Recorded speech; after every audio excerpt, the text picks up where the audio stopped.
بسم اللہ الرحمن الرحیم۔ چینل آسان اردو میں آپ سب کو خوش آمدید۔ آج کی اس ویڈیو میں ہم جانیں گے درخواست لکھنے کے درست طریقہ کار کے بارے میں۔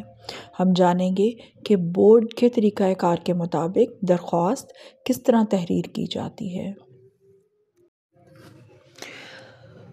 تو آج ہم درخواست لکھیں گے درخواست برائے جرمانہ معافی، یعنی کہ جرمانے کی صورت میں اگر آپ نے معافی کی درخواست لکھنی ہے تو ہم کس طرح لکھیں گے۔ آغاز میں سب سے پہلے ہم پرنسپل صاحبہ کو مخاطب کریں گے، پرنسپل صاحبہ یا پرنسپل صاحب جو بھی ہیں، تو ہم شروع میں لکھیں گے بخدمت جناب پرنسپل صاحب پرائمری اسکول الف ب ج، یا headmaster government primary school الف ب ج۔ کبھی بھی درخواست لکھتے ہوئے پرنسپل صاحب کا نام یا پھر اسکول کا نام وہ آپ کو درخواست میں تحریر نہیں کرنا ہوتا، یعنی ایسی کوئی چیز آپ نے درخواست میں تحریر نہیں کرنی جس سے معلوم ہو سکے کہ اس بچے کا تعلق کس علاقے سے ہے یا کس اسکول سے ہے۔ پھر مخاطب کرنے کے بعد آپ سب سے پہلے عنوان، جس بارے میں بھی درخواست تحریر کی جا رہی ہے آپ اس کو عنوان تحریر کریں گے، جیسے درخواست برائے فیس معافی، یا درخواست برائے ضروری کام، یا درخواست برائے 2 یوم کی رخصت، بیماری، یا پھر جیسے ابھی ہم تحریر کر رہے ہیں درخواست برائے جرمانہ معافی۔ پھر اس کے بعد ہم درمیان میں لکھیں گے جناب عالی۔ جناب عالی چاہے ہم کسی پرنسپل صاحبہ کے نام لکھ رہے ہوں یا پرنسپل صاحب یعنی مذکر ہو یا مونث، دونوں کی صورت میں ہم جناب عالی تحریر کریں گے۔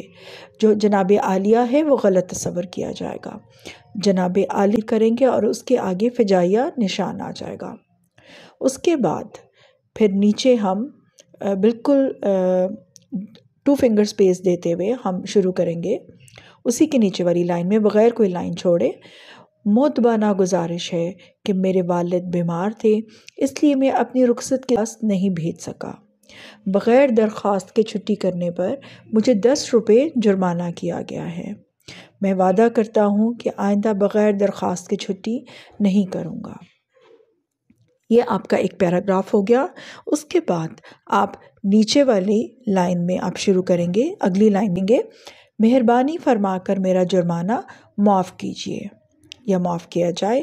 اس کے بعد پھر آپ اگر اگلی لائن میں آپ کا مکمل جملہ اگلی لائن میں ہو گیا ہے لیکن آگے بھی اگر جگہ ہے تو اس کے باوجود آپ نیچے والی لائن میں چلے جائیں اور وہاں پر لکھیں میں آپ کا شکر گزار ہوں گا، آپ کی نوازش ہوگی، یا پھر آپ یہاں پر یہ بھی لکھ سکتے ہیں کہ عین نوازش ہوگی۔ پھر اس کے بعد بائیں جانب آپ لکھیں گے العارض۔ العارض لکھ کر نیچے آپ نے آپ کی تابع دار شاگرد یا آپ کی تابع فن لکھ کر آپ نیچے الف ب جیم لکھ دیں گے، الف ب جیم جماعت چہارم بس۔ پھر اس کے بعد آپ نے دائیں جانب یعنی کہ سیدھے ہاتھ کی طرف العارض، یا پھر جہاں پر آپ لکھیں گے آپ کی تابع فرمان وہاں پر آپ نے تاریخ ڈالنی ہے، اور تاریخ کو اسی طرح اردو ہندسوں میں آپ لکھیں گے۔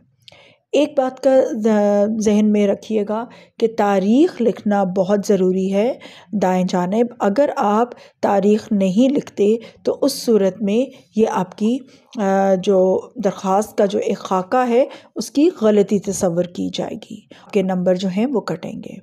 امید ہے کہ اب آپ درخواست جو ہے وہ ایک صحیح طریقے سے لکھ سکیں گے۔ شکریہ۔